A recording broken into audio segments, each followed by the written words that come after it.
This is my presentation of my capstone project. The title of my slide is Where Am I Going and How Am I going to Get There?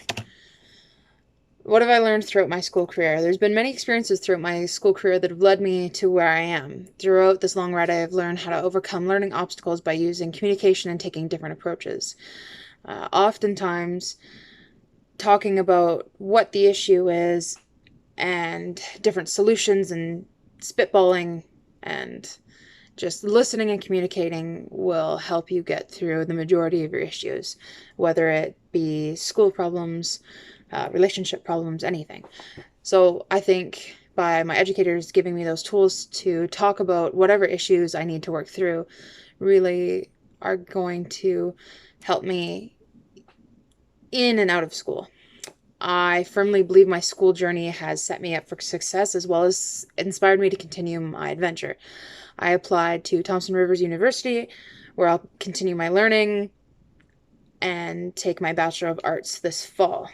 I will get all my prerequisites to go into a teaching program. I've always loved writing and the world of literature. I was a bookworm all through school. English, photography, and psychology were my favorite subjects, so it's no surprise that I really want to teach them. I owe a lot of credit to my grade 11 teacher, Mrs. Popick.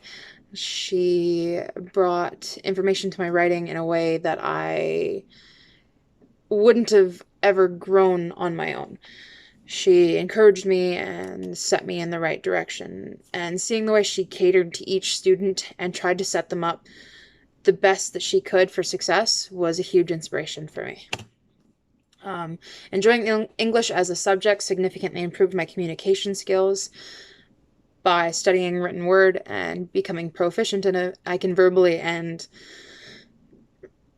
communicate what I need to say in a written manner, depending on what situation calls for. It's something I can take with me all through life. You're always going to need to communicate, whether it's written or verbal. Prerequisites for teaching. 6 credits of coursework in English literature and composition are required. Post-secondary studies completed entirely.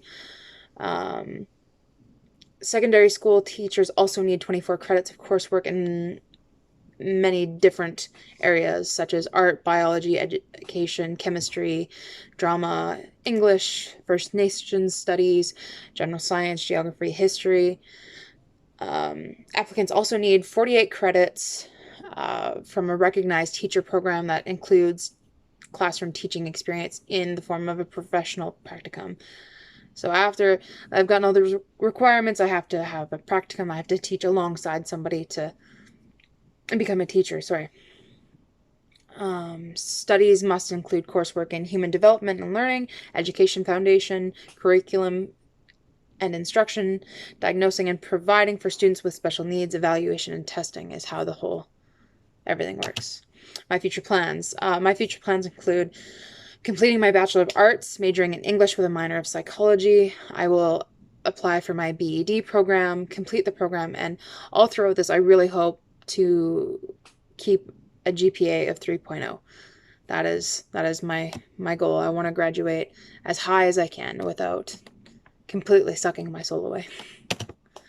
I start university in the fall of 2020. I've had various meetings with the school advisors. Topics discussed have been course timetables, my future plans, where I want to take this degree, what I want to do with it, what my goals are, how much coursework I'd like to do, and financial aid.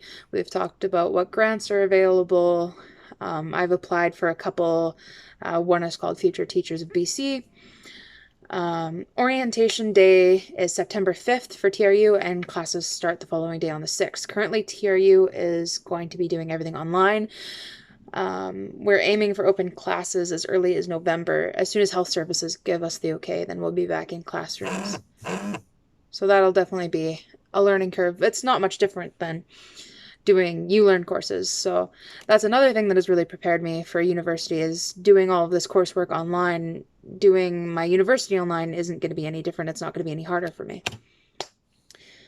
Inspiration and encouragement. There were a few factors that came into play for choosing to attend TRU. One factor was its location. Another is it's in the top 11% of the universities worldwide. I have liked that I've spoken to many people that have attended the university, and it's always come highly recommended. TRU also has smaller class sizes than the average university, which makes it easier to get the help you need, and it creates a more one-on-one feel. It makes it easier to connect with your professors and get the help you need. Again, that's where the communication comes in. The process of application. I researched what programs and courses I would be most interested in, what would blend well with my goals, and I figured out what the prerequisites were prior to applying. And once I was certain I had what I needed, I went ahead with the application process, which was an online form. I got my official offer a month later in the mail, so that was really exciting. I accepted the offer through an online process, and I was assigned to Nicole. She's an advisor to make sure my course planning is on track for my goals. On June 23rd, I will translate my proposed timetable into solidified class schedule. And then in this part of the presentation, I added my email, one of my last emails with Nicole, what her proposed schedule was for me. And I did my timetable for fall 2020. So an introduction to Canadian history, introduction to creative writing, introduction to psychology, and introduction to university writing, which is all prerequisites for my second year courses going into my major and minor, and extras that give me more credits towards my BED. My second semester, critical reading and writing, history of Canada, 1867 to present, introduction to psychology 2, and principles of mathematics for teachers, because I also need math to teach. Who knew, right? So that'll be difficult, but again, that loops back to communication. As long as I communicate my needs, I will be okay, and I look forward to where I am headed in the future. So yeah, that concludes my presentation. If you have any questions, please email me. Thank you for listening.